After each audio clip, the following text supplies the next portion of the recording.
अस्सलाम वालेकुम स्टूडेंट्स, हम फर्स्ट ईयर का बायोलॉजी का न्यू बुक का पहला चैप्टर पढ़ रहे हैं जो कि है बायोडाइवर्सिटी एंड क्लासिफिकेशन। और हमारा टॉपिक 1.4 है क्लासिफिकेशन ऑफ किंगडम एनिमेलिया और हम उसके फाइलम्स देख रहे हैं। और आज हमारा पांचवा फाइलम है जिसका नाम है फाइलम मोलुस्का। तो फाइलम मोलुस्का के पहले हम जनरल कैरेक्टरिस्टिक देख लेते हैं और फिर यहाँ पर हमने उसकी डायग्राम बनाई है और साथ साथ जो हम पढ़ते जाएंगे हम यहाँ पर उसको इलेबोरेट करके उसको देखते जाएंगे। तो सबसे पहले हमारे पास जो फाइलम मोलुस्का है उसके अंदर जो मेन दो कैरेक्टरिस्टिक्स हैं वो ये हैं कि इनकी जो बॉडी है वो सॉफ्ट बॉडी है और अनसेगमेंटेड बॉडी है।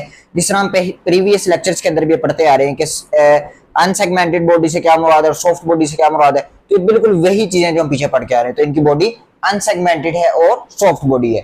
फिर ये जिस एनवायरनमेंट में रहते हैं या तो ये टोटली एक्वाटिक होंगे यानी कि टोटली तौर पे ये पानी के अंदर रहेंगे, या ये मॉइस्ट सरफेस यानी कि गीली सरफेस पे भी ये रहते हैं। तो जो हमारे एक्वाटिक टोटली तौर पे पानी के अंदर रहते हैं उसके हमारे पास दो एग्जांपल है। वहां पर हमारे पास ऑयस्टर है और ऑक्टोपस, ये दो एग्जांपल्स हैं, ऑयस्टर एंड ऑक्टोपस, जो कि एक्वाटिक एनवायरनमेंट के अंदर रहते हैं। जो मॉइस्ट एनवायरनमेंट के अंदर रहते हैं, मॉइस्ट सरफेस के ऊपर रहते हैं, वो हमारे पास लैंड स्नेल्स हैं। जो स्नेल्स के जो जमीन के ऊपर रहते हैं, लेकिन ऐसी जमीन के जो गीली होती है या मॉइस्ट होती है।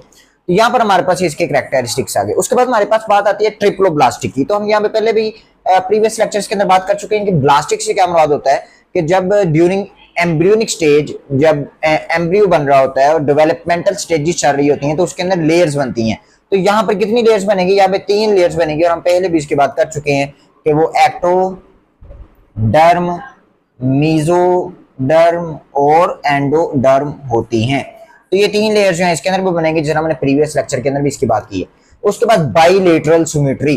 बाइलेटरल सिमेट्री से ये मुराद था कि भाई उसका जो एंटीरियर और पोस्टीरियर जो एंड्स हैं वो एक जैसे नहीं है, वो डिफरेंट हैं। तो ये इसकी बाइलेटरल सिमेट्री, यहाँ पर हमें नजर आ सकता है कि ये जो है ना इसका एंटीरियर और पोस्टीरियर एंड बिल्कुल एक जैसे नहीं है, तो इसलिए हम इसको बाइलेटरल सिमेट्री भी कहते हैं। उसके बाद ये पहला अभी फाइलम आया है कि जो ट्रू सिलोइम रखता है, कि जिसके अंदर ट्रू कैविटी मौजूद है, कि वो जो कैविटी है वो जिस ग्रुप से रिलेटेड करती है उसको हम कहते हैं प्रोटोस्टोम। तो ये जो हमारे पास किंगडम मोलुस्का है इसके अंदर जो ऑर्गेनिजम्स हैं उनके अंदर प्रॉपर तरीके से एक कैविटी मौजूद है और ये पहला है कि जिसके अंदर प्रॉपर तरीके से कैविटी मौजूद है, इसलिए हम इसको क्या कहते हैं? सिलोमेट्स। और उन सिलोमेट्स के अंदर जिस ग्रुप के अंदर ये एग्जिस्ट करते हैं वो जो है प्रोटोस्टोम। अच्छा जी, उसके बाद हमारे पास ये कैविटी का नाम मेंटल कैविटी है, ठीक है जी। ये अभी हम वहां पे आपको इलेबोरेट भी करवाएंगे। उसके बाद इसके बॉडी पार्ट्स मेन 3 है। हेड है, ये हेड हमें नजर आ रहा है, ठीक है। और उसके बाद इसके फूट है, फीट्स जिनको हमारी बुक लिखती है, ये है, और ये जिनके थ्रू इसने लोकोमोशन करनी है, जिनके जरिए ये मूव करते हैं। उसके बाद हमारे पास ये विस्कैरल मास है। ये सारा का सारा ऊपर वाला जो है ये विस्कैरल मास है, कि जिसके अंदर हमारे यहाँ पर अभी मैं आपको बताऊंगा इसमें डाइजेस्टिव सिस्टम भी है, इसमें एक्सक्रीटरी सिस्टम भी है, इसमें हार्ट भी है और इसमें थोड़ा सा रेस्पिरेटरी सिस्टम का भी थोड़ा सा सिस्टम है। तो ये सारा का सारा जो सिस्टम एग्जिस्ट कर रहा है वो कहाँ किस जगह पे कर रहा है? वो विस्कैरल मास जो यहाँ पे हमारे ये किंगडम मोलुस्का की बॉडी के अंदर मौजूद है। ये इस हवाले से बात हो गई। उसके बाद व्हाट इज मेंटल? मेंटल जो है ये लेयर है, एपिथेलियल लेयर है, बिल्कुल थिन एपिथेलियल लेयर है कि ये जो विस्कैरल मास के जो ऑर्गन्स हैं इनको कवर करती है। यानी कि जो विस्कैरल मास है इससे बिल्कुल ऊपर एक लेयर है एपिथेलियल थिन लेयर, यहां पे मैं लिख देता हूं एपिथेलियल थिन लेयर है। किसके ऊपर है? ऑन दी विस्कैरल मास, तो उसको हम क्या कह रहे हैं? Mental layer. तो ये जो विस्कैरल मास वाले ऑर्गन्स हैं इनके ऊपर, बिल्कुल इनके ऊपर एक कैविटी मौजूद है कि जिसको हम क्या कह रहे हैं? Mantle cavity. ये वाला हिस्सा कि जहां पर मेंटल लेयर और ये नीचे जो विस्कैरल मास वाले ऑर्गन्स हैं यहां पर जो कैविटी मौजूद है उसको हम क्या कह रहे हैं? उसको हम मेंटल कैविटी कह रहे हैं। उसके बाद हम आते हैं कैल्सीरियस शेल। अच्छा, ये जो मेंटल लेयर है, मेंटल जो हमारे पास लेयर है वो अपने अंदर से ऐसे केमिकल्स रिलीज करती है कि जो एक कैल्शियम जिनके अंदर मौजूद होता है और वो शेल बनाते हैं, तो हम कह रहे हैं कैल्सीरियस शेल। तो ये जो हमने रेड कलर में ऊपर ड्रॉ किया है तो ये हमारा किंगडम मोलुस्का का कैल्सीरियस शेल है। जो कि बॉडी के बाहर एग्जिस्ट करता है, इसको प्रोटेक्ट करता है। उसके बाद हम आते हैं रेडुला पे। रेडुला क्या चीज है? सबसे पहले ये देख रहे हैं हम, इस पे पहले आ जाते हैं डाइजेस्टिव सिस्टम पे। तो इसका जो डाइजेस्टिव सिस्टम है, इसमें ओपनिंग्स हैं, दो ओपनिंग्स हैं, एक माउथ है और एक एनस है, जहां से यानी कि ना जो हमारा वेस्ट मटेरियल है उसने एक्सक्रीट होना है। तो यहाँ पर जो हमारे पास डाइजेस्टिव सिस्टम है, इसकी दो ओपनिंग्स हैं और जो माउथ है इसके अंदर एक टंग लाइक स्ट्रक्चर है, टंग लाइक स्ट्रक्चर है कि जिसको हम क्या कह रहे हैं? रेडुला।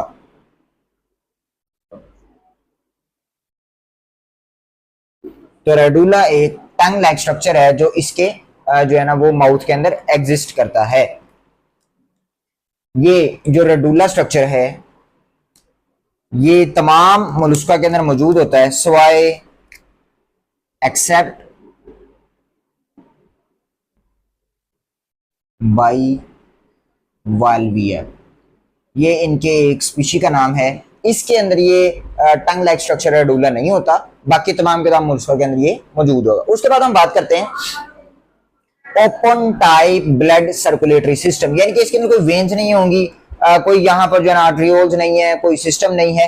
सिंपली क्या हो रहा है कि इसका जो ब्लड है वो डायरेक्टली जो है वो टिश्यूज के साथ अटैच हो रहा है और उनको न्यूट्रिशन पहुंचा रहा है। इस सिस्टम को, और वो जो ब्लड डायरेक्टली टिश्यूज के साथ अटैचमेंट कर रहा है और उन तक डायरेक्टली पहुंच रहा है, उसको हम कहते हैं सिन्यूसिस। साइन्यूसिस भी इसको कहा जाता है, साइन्यूसिस भी इसको कहा जाता है। तो ये जो ओपन टाइप सर्कुलेटरी सिस्टम है इसका, उसको हम साइन्यूसिस कह रहे हैं। और ये जो सिस्टम है ये तमाम के अंदर मौजूद होता है, सिवाय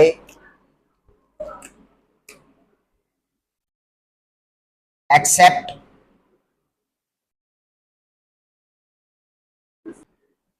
सेफेलोपोड्स। तो ये इसके अंदर टंग लाइक स्ट्रक्चर नहीं है और इसके अंदर जो है ओपन ब्लड सर्कुलेटरी सिस्टम मौजूद नहीं है। तो ये दो एक्सेप्शनल केसेस हैं किंगडम मोलस्का के। उसके बाद हम इसके हार्ट के ऊपर बात करते हैं कि जिसके अंदर कहता है कि इसके अंदर एक वेंट्रिकल है और दो ओरिकल्स हैं।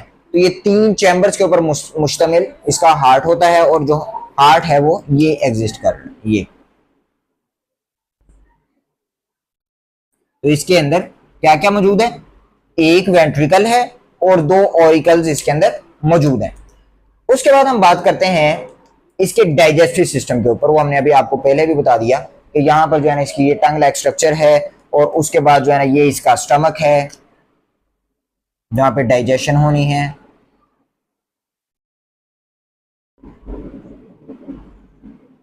उसके बाद एक्सक्रीशन के ऊपर आते हैं। हमें पता है कि हम पीछे जितने भी फाइलम्स को पढ़ते आ रहे हैं उसके अंदर जो एक्सक्रीटरी सिस्टम होता था वो ट्यूब लाइक होता था, ट्यूब लाइक। तो उसको हम नेफ्रीडिया कहते थे। तो यहां पर भी बिल्कुल दो पेयर्स हैं, टू पेयर्स ऑफ नेफ्रीडिया। यहां पर दो पेयर्स हैं नेफ्रीडिया के और वो पूरी की पूरी बॉडी के अंदर फैले हुए हैं। और हम जानते हैं कि नेफ्रीडिया के अंदर एक स्पेशल स्ट्रक्चर होता है कि जिसको हम क्या कहते हैं? हम कहते हैं उसको फ्लेम सेल्स। और फ्लेम सेल्स के बिल्कुल ऊपर क्या होते हैं? सीलिया होते हैं। तो हमारी बुक यहां पर भी सीलिया के हवाले से बात कर रही है।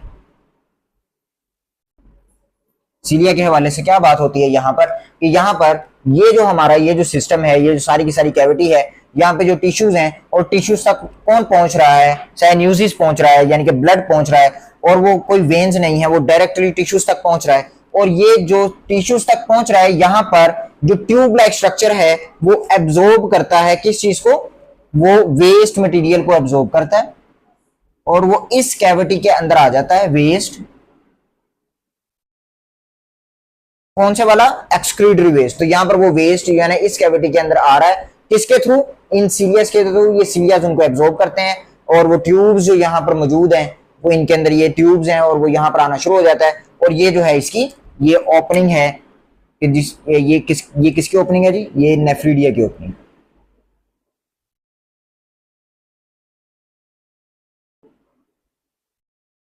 ठीक है जी। और ये जो ऊपर ओपनिंग है, ये जो ब्लू कलर के अंदर शो हुई है, ये डाइजेस्टिव सिस्टम की ओपनिंग। ठीक है जी। तो ये डाइजेस्टिव सिस्टम की भी ओपनिंग हमने देख ली।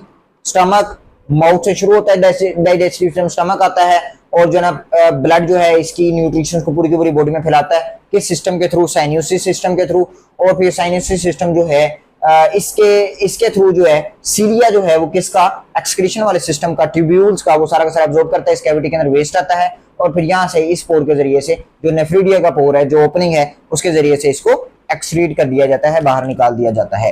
अब बात करते हैं गिल्स के ऊपर। तो इसका जो लंग्स का सिस्टम है वो गिल्स वाला है, तो इसका जो हार्ट है वो भी किसके साथ अटैच है, वो गिल्स के साथ अटैच। उसके बाद हम बात करते हैं गैंग्लिया पे। गैंग्लिया, यहां पर ना 3 पेयर्स हैं, 3 पेयर्स ऑफ गैंग्लिया। हमने पहले भी गैंग्लिया के बारे में आपको बता दिया है। ये गैंग्लिया क्या होता है, गैंग्लिया होता है कि सेल बॉडीज जो हैं न्यूरॉन्स की, अगर उनका एग्रीगेट बन जाए, अगर वो कहीं पर इकट्ठी हो जाती है, उनका बंडल बन जाता है, तो उसको हम क्या कहते हैं, उसको हम कहते हैं गैंग्लिया। अब यहां पर इस यानी कि किंगडम मोलुस्का की, ये जो हमने आपके सामने स्नेल बनाया है, इसके अंदर 3 पेयर्स हैं गैंग्लिया के। बुक में शो नहीं करवाए। बुक कहती है कि एक पेयर हेड में है, एक पेयर फुट में है यानी कि फीट्स के अंदर है, और एक पेयर जो है विस्कैरस मास के अंदर मौजूद है। ये तीनों के तीनों अटैच हैं नर्व कोड से। नर्व कोड से ये तीनों के तीनों आपस में अटैच हैं, और ये इसका छोटा सा जो है वो नर्वस सिस्टम जो है वो एग्जिस्ट करता है। 3 पेयर ऑफ गैंग्लिया हैं, एक माउथ के अंदर यानी कि हेड वाली साइड पे है, एक फीट वाली साइड पे, एक वेस्कैरस मास वाली साइड पे।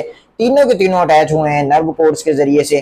तो ये इसका जो है हमने ये सारे के सारे स्ट्रक्चर हमने इसके देख लिया। उसके बाद ये यूनिसेक्सुअल होता है, मतलब कि इसके जो है मेल बॉडी अलग है, फीमेल बॉडी अलग होगी, तो ये एक ही टाइप के गैमीट्स प्रोड्यूस करेगा। तो इसका मतलब ये सारी की सारी जो कैरेक्टरिस्टिक थी जो हमने अभी तक देख ली हैं, उसको हमने यहाँ डायग्राम में भी देख लिया, हमने समझ भी लिया कि कौन सी चीज कहाँ पर है और वो क्या रोल प्ले कर रही है। अगर किंगडम मोलुस्का से रिलेटेड आपका कोई क्वेश्चन है तो आप कमेंट में पूछ सकते हैं। मिलते हैं अपने अगले लेक्चर में। अस्सलाम।